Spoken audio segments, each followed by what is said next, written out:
Mamă, ce vremuri! Mi se părea ireal să poți să conduci pe drumurile publice o mașină care face 100 în sub 3 secunde și cântărește peste 2 tone. Mașina aia este Model X și este oficial o mașină care devine istorie. După 11 ani, cu aripile alea de Falcon, pe care unii le-au iubit și alții le-au înjurat, au mai rămas doar vreo 600 de exemplare pe stoc în toată lumea. Linia de producție din state, de la Fremont, devine fabrică de roboți. Da, ați auzit bine. Tesla omoară Model X ca să facă roboți, dacă nu știați. Numai că în timp ce Tesla își ucide propriul SUV de lux, chinezii de la Zeekr aduc mașini care se deschid singure la buton. Da, toate 4. Fii atent. Uite așa. Uite așa. Ca la Rolls-Royce. Și poți să o și păcălești să nu se mai deschidă. Salutare și bine v-am regăsit așadar. Dați-mi următoarele minute să vă arăt de ce acest 7X e probabil cea mai interesantă mașină care a intrat în România în ultimul an. Sau pe care am condus-o eu, cel puțin. Vine după acel Zeekr X pe care l-am testat tot aici sub carportul nostru fotovoltaic și care m-a surprins foarte plăcut. Design bun, percepție de premium, dar aici am dotări de lux. 7X e la alt nivel. E fratele mai mare, e cel care se bate direct cu Tesla Model Y, BYD Sea Lion 7, dar sincer, la dotări, concurează cu mașini de 80-90 de mii de euro, gen Porsche Macan electric, ăla care se mai produce, sau BMW iX3, versiunea de top, pe care cred că îl bate și pe ăla un pic așa. Dar înainte de orice, știți cine deține Zeekr? De ce arată mașina asta așa? Geely, același grup care deține Volvo, Polestar, Lotus și Smart. Și aici nu e doar o legătură de bani. 7X a fost proiectat în Göteborg, adică în Suedia, adică la 2 străzi de sediu Volvo. Echipa de design a crescut în aceeași cultură scandinavă. Eu cred că au băut cafelele împreună. Se simte, nu? Un pic așa. Uite, de exemplu, silueta. Nu ai nimic agresiv aici, nimic exagerat. Este un SUV clasic, o poziție înaltă pe care o reglăm noi după aia, dar are și ferestre generoase. Hai să mai închidem din ușile astea. E prea distractiv să poți să faci așa. Uite așa. Uite așa. Și acoperișul pare așa un clamshell. Totul este foarte curat, dintr-o singură bucată, în 2 culori. Însă partea din față este locul unde mi se pare mie că e partea cea mai faină. Banda asta neagră continuă de la un cap la altul cu LED-uri integrate. În China, ei au o chestie care se numește Stargate, care poate afișa mesaje și animații. Nu pot decât să vi le arăt de pe net. În Europa nu avem voie, din cauza reglementărilor NCAP. Dar și așa, noaptea, luminile astea arată nebunie. Acum hai să vorbim un pic de dimensiuni. Undeva la vreo 4,8 metri lungime, 4825 de mm, cu un ampatament de vreo 2,9 m. E mai lungă decât Model Y, cu vreo 10 cm. Are jante de 19 inch pe versiunea de bază, 21 pe Privilege. Coeficient aerodinamic foarte bun, se și vede, dar se simte mai ales când mergi pe autostradă. Este foarte liniște în mașină. Acum, trebuie să vorbim totuși despre uși, nu? Trebuie să vorbim despre uși? Trebuie să vorbim despre elefantul de sub carportul nostru fotovoltaic. Pe Privilege, adică asta, toate cele 4 uși încă o dată se deschid electric la buton. Butoanele sunt aici și aici, pe stâlpii B și C. Apeși, se deschide, apeși, se închide. Pans, încă o dată, ca la Rolls. Folosesc aceeași tehnologie cu senzor de proximitate care detectează dacă e cineva sau ceva în cale, exact cum făceau și Falcon Wing Doors la Model X. Dacă detectează, ușa se oprește. S-a oprit. Sau se deschide parțial, doar parțial. Am testat-o în mai multe poziții, funcționează de fiecare dată. Sincer, arată spectaculos, este wow, dar sunt și niște bube la pachet. 1. Senzorii sunt uneori prea prudenți. De fiecare dată după ce faci chestia asta, trebuie să mai tragi tu puțin. Dacă stai puțin prea aproape, ușa se oprește la jumătate sau aproape deloc. În plus, mai adaugă greutate și complexitate. Motorașe, senzori electrice pe fiecare ușă, mai multe lucruri care pot să se strice și în timp se vor strica. Mi-a zis asta inclusiv fondatorul de la Longbow Motors, adaugă foarte multă greutate. Apoi, mai e o problemă cu mânerele. Ai niște mânere care sunt flash, adică sunt la față și nu le poți deschide manual, decât dacă le forțezi, uite, așa.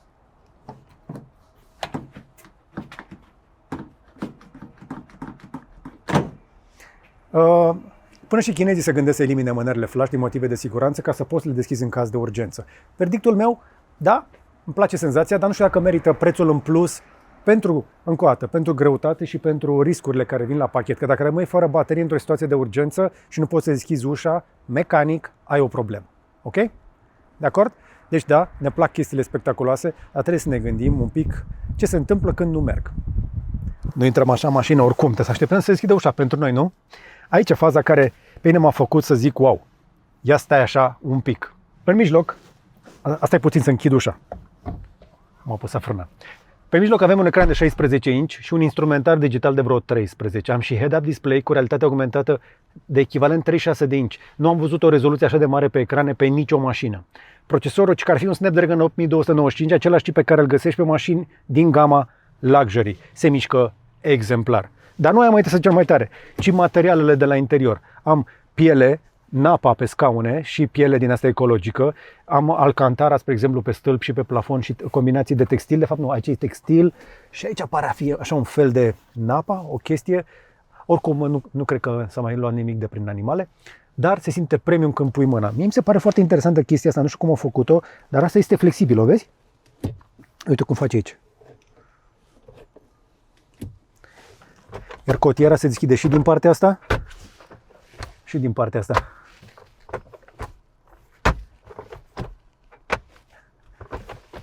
Uite cât spațiu este aici.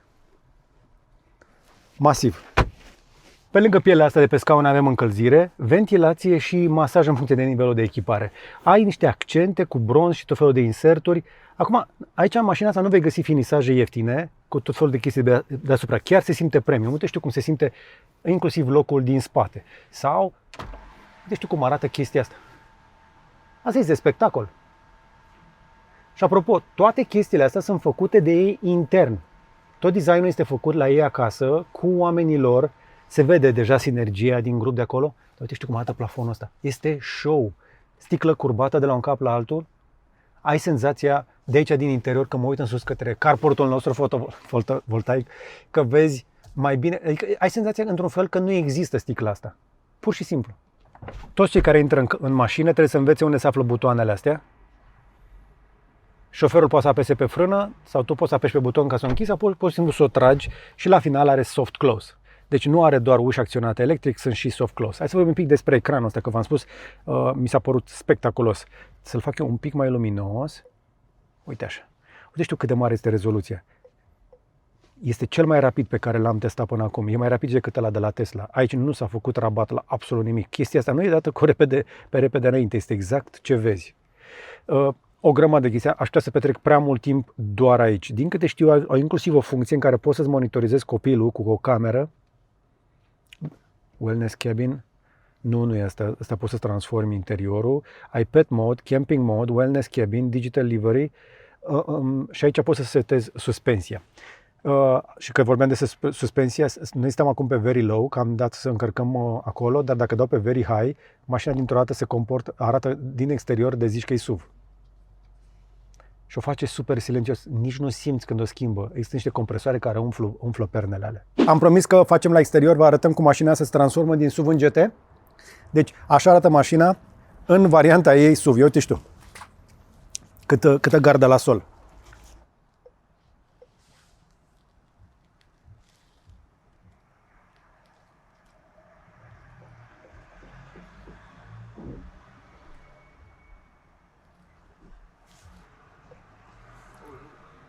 A coborât ceva? Spectacol.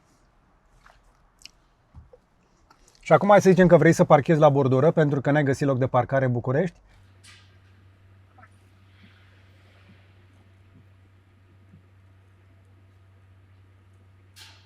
Deci ar trebui să ne intereseze chestia asta. Very high, la modul foarte serios, este gândită pentru a trece peste niște obstacole. Să zicem că ai ajuns la o cabană frumoasă la munte, drumul e un pic rău până la locul de parcare, mașina asta nu va merge întotdeauna doar pe asfalt, doar 99% din timp.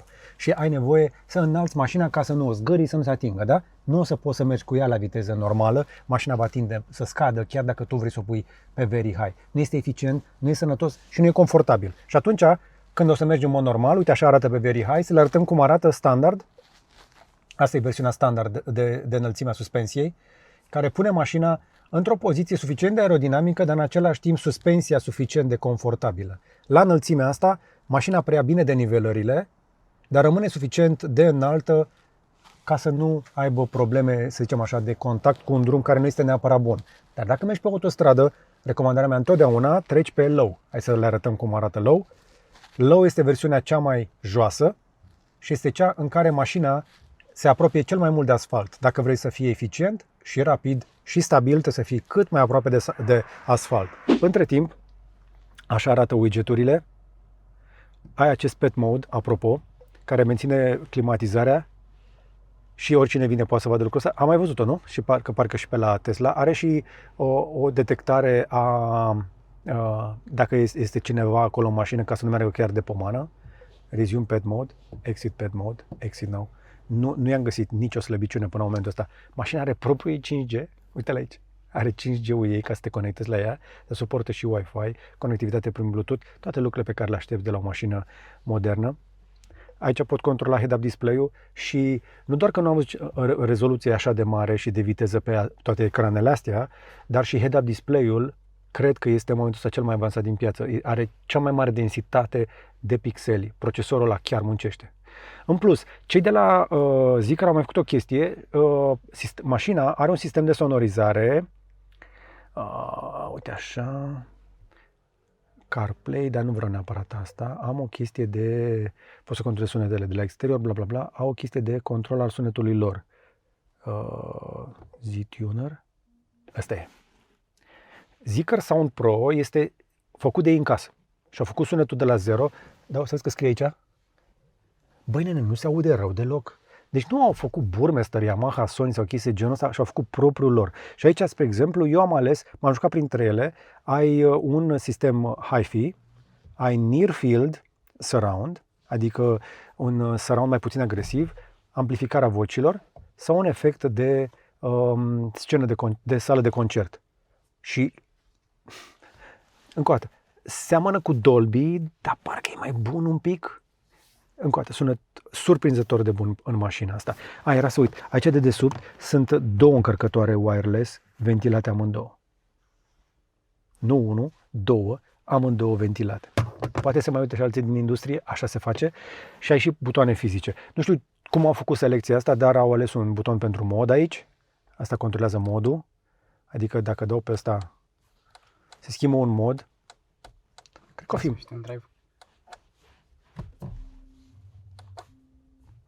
Așa și ar trebui să setezi undeva modul. Aici trebuie să poți să deschid portbagajul.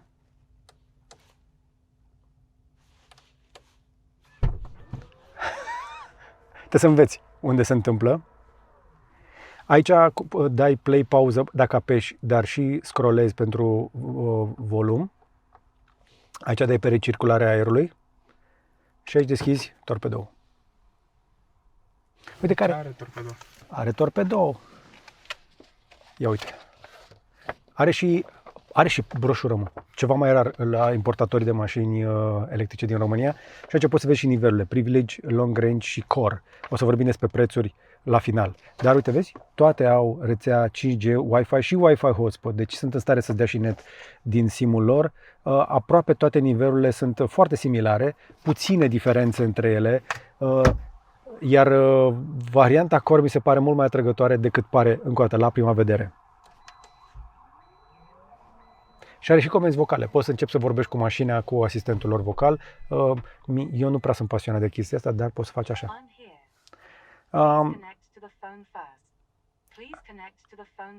I'm hot.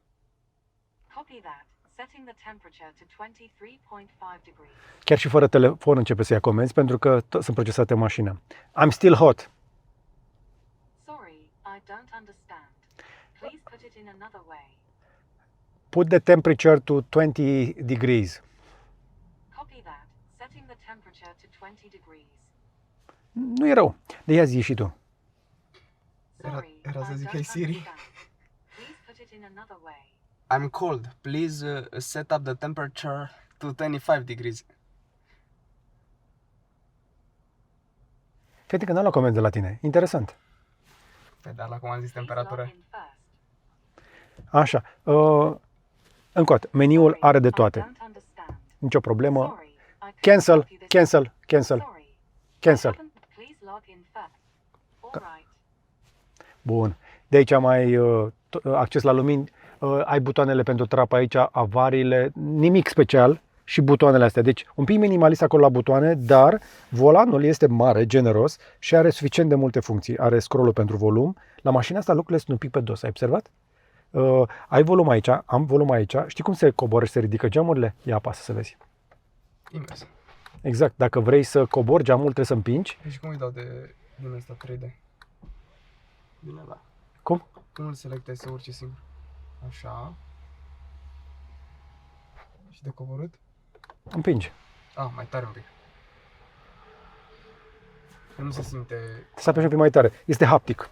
La fel este și aici. Uite. Da, trebuie să ții mai tare. Că e haptic. Ia dă de 2 ori. Dă de 2 ori. Nu. Deci numai dacă îi dai de la început. Bun. Nu știu. Trebuie să mai învățăm. Dar mai e o chestie în mașină, până să o conducem. Uite-te un pic la cum vezi în față. Vezi că îi vezi umerii ăștia? Nu. Îți dă senzația asta de Porsche încă o dată? N-am condus. Îți zic eu. Trebuie să te avertizez că în nivelul ăsta de echipare, anvelope de 21 cu indice de viteză 105V, M+S, că avem încă anvelope de iarnă, nu vor fi ieftine, sunt și studless, tubeless, extra load. Am învățat câte ceva despre anvelope, chestiile astea sunt scumpe, de aia, spre exemplu, în testul de astăzi nu o să insist foarte mult pe partea de consum, că nu a fost extraordinar, dar n-a fost nici rău. Însă, cu jantele astea arată foarte spectaculos. Sincer, eu fug de jantele prea mari, vreau un balon un pic mai mare pe drumuri proaste. Mașina compensează pe partea de suspensii, în momentul ăsta o vezi destul de coborâtă. O să vezi ce se întâmplă când o să lucrăm la suspensii un pic mai încolo. Dar venind către spate, îmi place foarte mult zona asta. Îmi vorbește așa scandinav, dar în același timp și îmi vorbește și un pic ca Porsche. Nu? Din spate am logo-ul Zeekr aici, am camera de mers cu spatele, am toate luminile, dar de unde deschid? E bine, o să vi să apeși aici. Data asta s-a deschis din prima. Nu se deschide întotdeauna din prima, nici când a încheiat la mine. Spațiul din portbagaj, 538 de litri, bine organizat și mai încă spațiu de desubt pentru tot ce mai trebuie în plus. Apoi, butoane, cârlige, lumini. Aici, spre exemplu, pot să controlez înălțimea mașinii. Ia du-te un pic pe lateral ca să vezi ce se întâmplă când urc și cobor suspensia.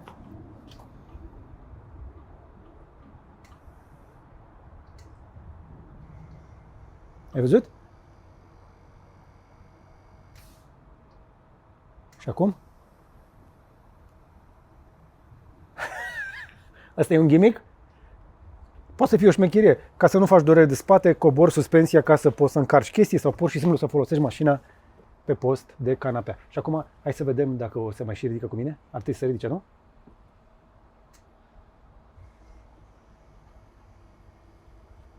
Compresorul lucrează, suspensia se ridică. V-ați prins deja, avem suspensie pneumatică, ceva ce îmi doresc foarte mult pe mașinile astea premium, inclusiv pe astea electrice. Apoi, ai inclusiv spațiu, zonă de trecere pentru mai multe bagaje, ai chestia asta pentru care nu avea neapărat nevoie și care are inclusiv magneți ca să poți să o faci așa. Niște chestii de foarte bună utilitate, dar în realitate nu ai nevoie de mai mult privacy, pentru că dacă o să închid asta,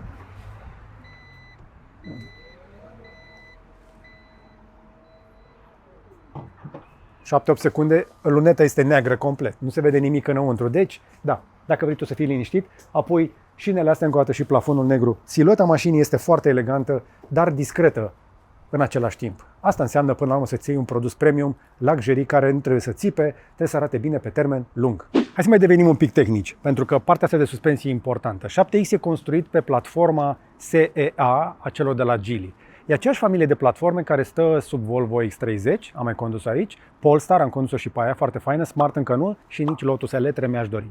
Volvo X90 e pe platformă diferită, deși mie mi se părea că aia seamănă, aia se numește SPA2, dar tehnic e cam din aceeași zonă. Filozofia este aceeași obsesie tipic suedeză pentru confort și liniște, iar Zeekr 7X are o secțiune posterioară turnată la gigacasting dintr-o singură piesă de aluminiu turnat, ca la Tesla. Și de-aia vibrațiile și cu zgomotul sunt mai joase. La viteză de autostradă, în mașină, chiar e liniște.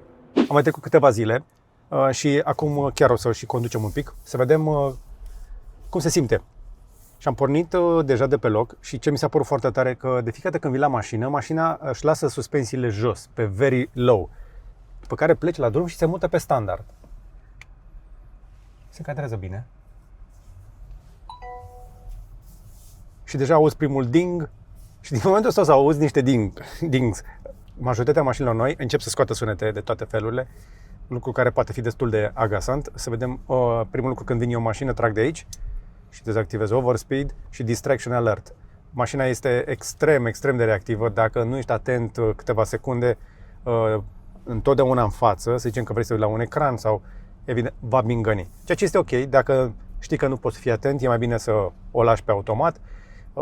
Și mai sunt alte chestii, dar în esență suntem cam așa. Uite, un Cayenne. Știi care e diferența între mașina asta și Cayenne-ul ăla? 50% la preț. Știi în cât timp face mașina asta 100? Mai repede decât Cayenne-ul ăla. Și decât BMW-ul ăla. Și decât Range-ul ăla.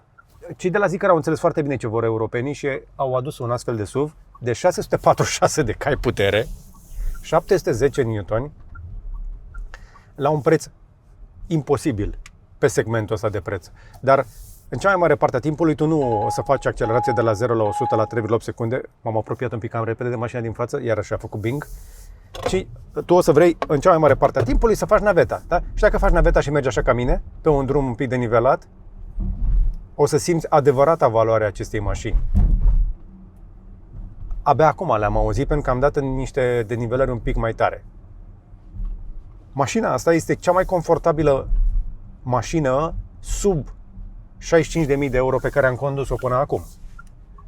Și asta dintr-un motiv foarte simplu. Nu doar că e bine insonorizată și că este electrică, ci faptul că are chestia asta. Acum suntem cu suspensiile pe standard, dar mai are versiune de low și de high. Very high pentru borduri, pentru un pic de off-road, very low pentru încărcare. Când vrei să încarci ceva sau vrei să intri tu. Pe standard, în cea mai mare parte a timpului este super ok. Pe autostradă să coboare singură pe low. De ce se întâmplă chestia asta? Pentru că dacă ai la dispoziție o suspensie care poate să urce și să coboare, pe perne de aer o să fie foarte confortabilă, dar se poate ajusta în funcție de necesități. Low, de ce ai avea nevoie de low? Ca să faci mașina un pic mai joasă și să ai rezistență aerodinamică mai mică. Vrei să vii mai aproape de asfalt și la viteze de autostradă am mers cu vreo 130-140 cu ea. Este nu doar silențioasă, reușește să se planteze bine. Asta o ajută foarte mult. High pentru drumuri mai proaste la viteze mai mici. Dar ce-mi place cum se schimbă interfața. Senzorul de ploaie a detectat sau a luat de pe prognoză că există risc de ploaie și a schimbat interfața, zici că plouă pe ea. Și apoi pleci de pe loc. Ai auzit gumele? Au pierdut pentru o fracțiune de secundă aderența, după care au adus-o la loc, pentru că e electronică, dar poți să faci, da, într-adevăr, 100 în 3,8 secunde cu o mașină de 2,3 tone. Și asta face mașina asta destul de rară, aș spune unică în segmentul ei, pentru că am zis de Cayenne mai devreme, se bate cu Cayenne-ul la spațiu, la putere, la viteză, la jumătate de preț, dar în teorie ar trebui să o compar cu Macan, pe care l-ar bătea și mai ușor. Ea se așează în același segment cu Model Y și cu altele și, spre deosebire de toate celelalte mașini din acest segment de SUV-uri, să zicem așa, compacte, zilele astea le zicem, asta oferă niște lucruri în plus pe care de obicei le găsești doar în gama luxury sau în gama mai mare. Suspensiile astea, puterea exagerat de mare și bateria de super long range. Pe Tesla, cea mai mare baterie pe care poți să o pui pe long range, din câte știu acum au la 80 de kWh, în niciun caz cât oferă mașina asta. Dar ce înseamnă asta? Câtă autonomie ai? Păi, pentru că am atât de multă putere, pentru că am jantele astea prea mari și pentru că am o grămadă de chestii pe mașină care fac mașina grea, consumul meu real pe perioada testului a fost de 25 de kWh la 100 de km. Asta înseamnă că real o să faci undeva la 450 de km în condiții de iarnă. În condiții de iarnă spre primăvară. Cred că ar mai crește foarte puțin dacă ar fi super frig. Odată ce mașina asta va trece pe anvelope de vară, consumul cred că va coborî la 20. și este competitiv în momentul ăla, se așează acolo cu majoritatea mașinilor de dimensiunile și de gabaritul ăsta. Dar trebuie să înțelegi lucrul ăsta că pe măsură ce vrei să adaugi ușile astea care se închid singure, suspensiile astea care sunt evident foarte confortabile, dar adaugă și ele greutate. Vrei baterie mai mare pentru long range, ok, dar nu crește proporțional cu dimensiunea bateriei, că adaugă și ea greutate. Motoare, putere, toate lucrurile astea fac mașina mai complexă, dar și mai grea. Iar mașinile electrice sunt penalizate de greutate înainte de aerodinamică. Pentru că în cea mai mare parte a timpului tu nu apuci să te bucuri de aerodinamica mașinii în condiții de zi cu zi. Și atunci trebuie să ajungi la stația de încărcare, nu? Întrebarea este cât stai la stația de încărcare, pentru că, da, aud de la comentarii de acolo cu prietenii noștri care ne amintesc că mașinile electrice trebuie să stea prea mult la benzinărie. Hai la benzinărie, vrei? Ne ducem fix la o benzinărie, cea mai traficată benzinărie din București, după cunoștința mea, Petromul de aici din Băneasa. Hai să vorbim un pic de partea de încărcare, pentru că la capitolul ăsta mașina, vă spuneam, este luxury. De ce? Are cea mai nouă arhitectură pe 800 de volți, încărcare DC ca la BMW X3 de peste 400 de kW. Asta înseamnă că într-un sfert de oră o încarci de la 10 la 80%. Practic, e cel mai rapid SUV din Europa la încărcare, mai rapid decât Porsche Macan, care costă dublu, dacă îl găsești. Autonomie până la 615 km VLTP. În viața reală eu zic să te aștepți la un 450-480, suficient cât să faci București, Brașov, București, fără să te stresezi primăvara, vara și toamna. Iarna o să consumi un pic mai mult, mai ales cu anvelope, mai ales din cauza anvelopelor, nu neapărat doar din cauza frigului, care și pompă de căldură. Dar până să ajungem acolo, hai să ne mai bucurăm un pic de mașină. Este una dintre nu doar cele mai confortabile datorită suspensiilor, ci și mai silențioase și mai elegante mașini. Încă o dată, sunetul mi se pare exemplar. Interfața care se mișcă excelent. Chiar nu ai ce să reproșezi mașinii astea, pentru că de-aia au făcut-o așa. Au exagerat la toate capitolele, astfel încât să se asigure că nu ai ce să le mai ceri în plus. E o mașină imposibil de refuzat câtă vreme treci peste limitarea că nu știi despre brandul ăsta încă, și prețul. Pentru că dacă vrei o astfel de mașină cu toate lucrurile astea, nimeni altcineva nu-ți poate oferi ceva echivalent în piață, în momentul ăsta. Nu există în segmentul ăsta o mașină care se bată. Singura care se bate la valoare rămâne Tesla, care este inferioară la dotări. Ar trebui să mai fie BMW-ul X3, pe care tocmai ce l-am testat și l-am publicat pe canalul de YouTube, care și aia are potențial foarte mare. Dar ce are BMW și nu are asta? Are brand. Ce are asta și nu are BMW? Suspensii pneumatice. Nu? Insonorizarea asta, deși și în BMW ai multă tehnologie, ai și acolo o baterie mare și ai putere mai multă decât ai avea nevoie. Și da, și frânele acelea sunt setate destul de bine pe BMW, dar și aici nu am avut probleme de percepția setării, pentru că se simte clar ADN-ul de Polestar și de Volvo în mașina asta, la toate capitolele, nu doar la confort, ci și la experiența asta de condus. Da, mașina asta se poate conduce cu 2 degete. O chestie care pe mine m-a încurcat este, a trebuit să pun frână și să mă opresc aici. M-aș bucura ca mai multe companii să fure puțin din șmecheria de la Tesla, care măsoară distanțele față de mașinile din față sau față de linia invizibilă de la semafor pe baza indicatoarelor și face decelerarea astfel încât mașina să se oprească fără frână. Nu? Ai observat chestia asta? Tesla face excelent lucrul ăsta. În momentul ăsta, mașina asta are capacitatea asta, care altfel e de apreciat, să alunece, să curgă atunci când nu vrei să faci prea multă decelerare single pedal. Dar am trecut-o pe single pedal și tot alunecă prea mult. Adică dacă vin foarte încet în spatele unei mașini, deja m-am obișnuit ca într-o mașină electrică să facă decelerarea și să se oprească la o distanță ok față de mașini în față, fără să mai apăs o frână. Pentru că pe mașinile astea nu prea vrem să călcăm frâna. Maschează foarte bine greutatea și pe viraje, chiar dacă sprintezi un pic, nu vei simți că are ruliu. Dar uite, vezi, a hățânat un pic așa. Asta se întâmplă la toate mașinile cu suspensie pneumatică, care sunt suficient de grele. Și prima mea reacție asta a fost să o compar cu experiența de pe Volvo X90 și de pe ES90, care au suspensii similare, dar nu e aceeași platformă.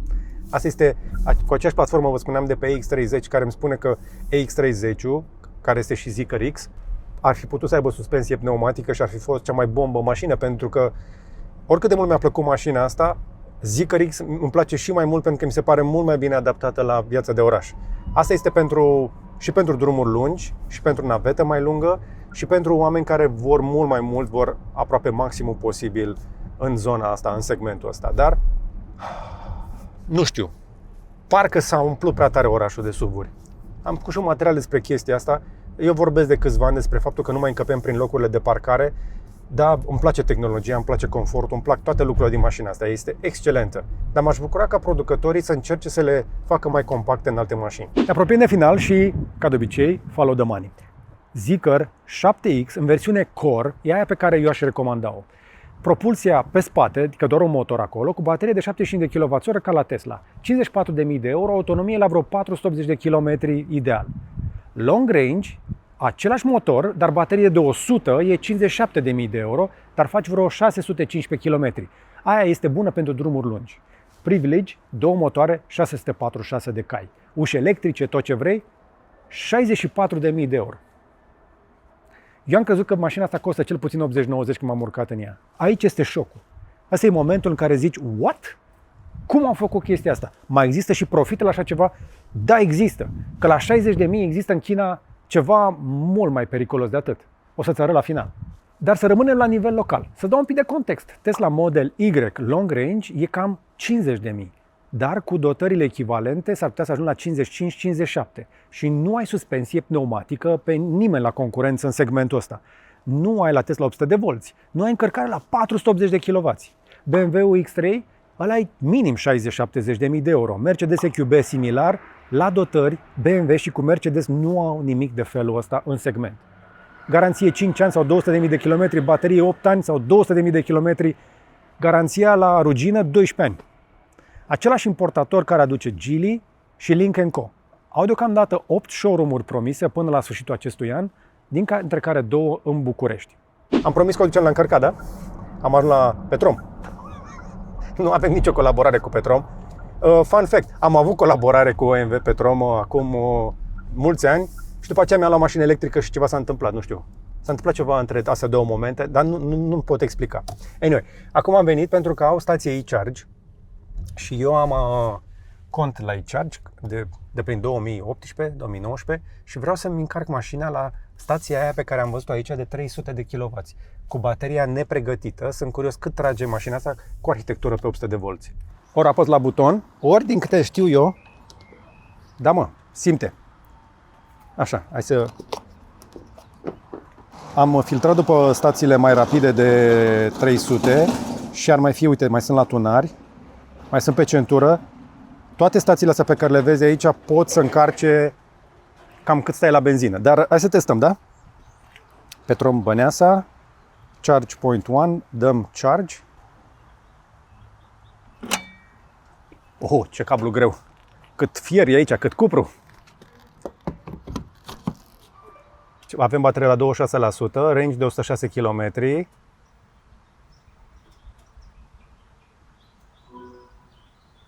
Și... Uite, vezi că trage aproape la 700 de volți. Uite ăștia kilovații. Da. 100, hai să vedem. Face un fel de trickle în momentul ăsta, să vedem dacă se duce mai sus de 100. De cât trage maxim? Ci că până la 480 de kW. Deci ar trebui să crească la un moment dat. Ar trebui să crească la un moment dat, da. Acum, în general, mașinile astea cu baterii mari care au încărcare rapidă nu pot să facă încărcarea aia de vârf decât o bucată scurtă din timp. Pe mine mă interesează viteza medie de încărcare, care în momentul ăsta în industrie este undeva la 170-180 de kW. Vreau să văd dacă mai crește aici. Încă o dată, baterie neprecondiționată. Dacă vrei să testezi însă la maximum posibil, ar trebui să mergi, spre exemplu, cu mașina asta la o stație L-Drive.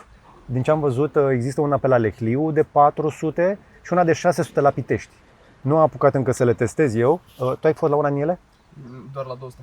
Doar la 200. Mai este una de 200 la unde? La Terme, nu? Pe la Terme, da, acolo am fost. Dar mai este, cred că și pe la partea de Pipera. Ok. Dar pe mine mă interesează până la urmă chestia asta, da? Deci noi încărcăm deja de un minut, am băgat 2%, pe măsură ce o să crească, deci mașina duce foarte mult, în legătura cu stația aici zicem că este bună, începe să crească un pic puterea, nu știu cât de mult va crește, că depinde foarte mult de cât e capacitatea din baterie, dar zice ce înseamnă un sfert de oră la încărcare, nu?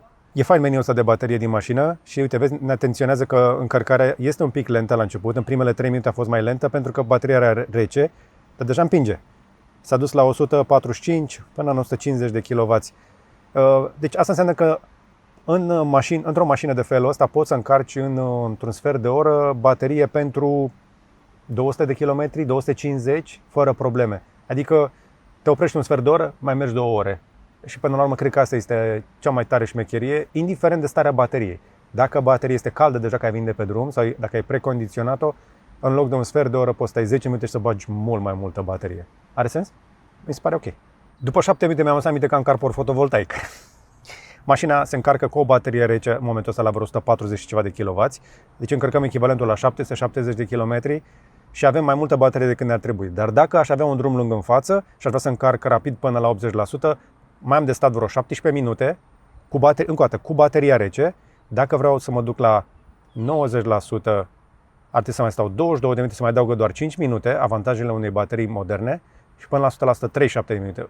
Practic, ultimele 10% sunt cele care mănâncă cel mai mult timp, pentru că ai o baterie deja plină, aproape plină, și e foarte greu să mai împingi electroni acolo. Eu sunt mulțumit de cât mi-am luat aici, așadar 8 minute de când am venit la stație și am aproape 100 de km în plus la autonomie, încă o dată, cu o baterie rece. Mașina asta este capabilă de viteze mult mai bună de încărcare. După ce ți-e mașina electrică, încep să înveți lucrurile astea. În realitate însă nu aș fi avut timp să mă duc până în interior la toaletă, să-mi iau cafea, să mă întorc, și am deja baterie pentru naveta pe 2 zile, chiar 3. O scoatem și ne vedem de drum. Vrei să ai ceva? Da. Fii atent. La mașina asta nici la nu închis de singur. La mașina asta nici măcar volanul nu trebuie să-l mai controlezi tu. Never gets old, da? Fii atent. Vii la mașină.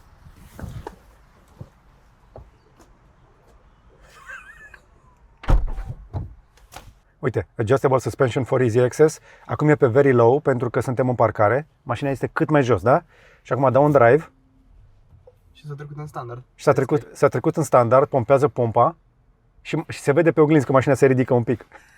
Și acum, pentru că sunt pe loc, aș putea să-i dau very high.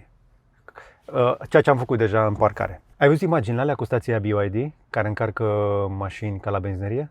Cred că plecat și o Tesla de benzine. Păi de ce crezi că cei care au Tesla o nouă mașină de tuns iarba? Sau o nouă canistră? Deci, fii atent, mă uitam la stația asta de cea de la Petrom, de la Băneasa, unde venim de când am venit eu în București, de 20 ceva de ani, și îmi imaginez că fiecare poziție din asta de alimentare va fi probabil în următorii ani transformată în stație de încărcare în aia de megawatt.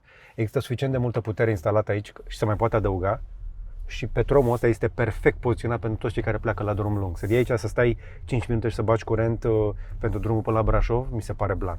5 minute atât ar trebui la un flash charger de 1 megawatt și asta cred că ar schimba cu totul paradigma pentru toți cei care fac naveta, care trec pe aici. La final v-am mai promis că vă arăt ceva ce cred că ar trebui să știți. Săptămâna trecută Vlad a fost la lansarea 7 GT, o mașină spectaculoasă, este asta în variantă GT, mi-a plăcut foarte tare. Dar am văzut niște imagini din China cu 9X. Ale un SUV de 5,2 metri cu o grilă verticală care seamănă cu Rolls-Royce Cullinan. 1381 de cai putere hibrid. 3 motoare electrice plus un motor turbo, benzină de 2 litri, care face 100 în 3 secunde, 3,1. Cât costă în China? Cât asta în România? 65.000 de euro. Cât costă un Cullinan? De la 300.000 de euro până ajung la service, că mai dai. Hai să vă mai dau câteva detalii despre 9X, așa la final, ca un teaser. Abia aștept să conduc mașina aia, sistem audio cu 32 de difuzoare, suspensie cu stabilizator activ de 48 de volți, 5 senzori lidar, uși care se deschid la 80 de grade, dacă nu v-au fost de ajuns astea. De ce vă zic asta? Pentru că mașina asta, așa cum o vedeți, nu este un accident, nu este o întâmplare, nu este un experiment, e strategie. Zeekr construiește de jos în sus. Zeekr X, da, pe care ți l-am arătat, e mașina de oraș, excelentă, imbatabilă, cred eu. 7X e pentru familii un pic mai ambițioase. O să mai vezi un 001 pentru performanță, dar 9X e pentru lux absolut. Fiecare din astea trag din ADN-ul de la Geely Volvo, dar adaugă niște ambiție chinezească deasupra. Încearcă să fie mai premium decât Volvo. Asta în timp ce Tesla își închide linia de Model X ca să facă roboți. Suntem în punctul în care o să ne uităm înapoi, exact ca atunci, în vremurile când toți credeam că o să ne luăm doar BlackBerry și Nokia și ne-am trezit cu telefoane coreene. Nu? Da? Nu aruncați cu pietre. Eu cred că 7X însă nu e perfect. Ușile electrice așadar sunt spectacol, dar eu cred că pot deveni o problemă. Nu am adus mașina să o laud aici, nu am nicio colaborare cu niciun brand auto. Brandul ăsta e necunoscut încă la noi, chiar dacă e premium în China. Rețeaua de service abia acum se construiește. Dar, dacă vrei să fii pionier și să ai un SUV electric cu o autonomie de 600 de km, cu suspensie pneumatică, interior premium, încărcare la 480 de kW, 5 stele euro în cap, sub 60.000, arată-mi altceva. Arată-mi de la altcineva. Chiar aștept. Serios acum.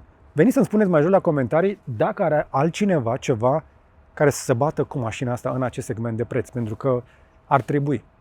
Cred că ar trebui. Mă bucur că BMW a anunțat un iX3 un pic mai accesibil, dar BMW-ul iX3 cu un singur motor și bateria mai mică o să coste cât asta în versiune full. Oare o fi bine? O fi rău? Nu știu, spuneți-mi voi mai jos la comentarii. Eu îmi doresc să văd mașini din ce în ce mai bune la niște prețuri pe care să le suportăm.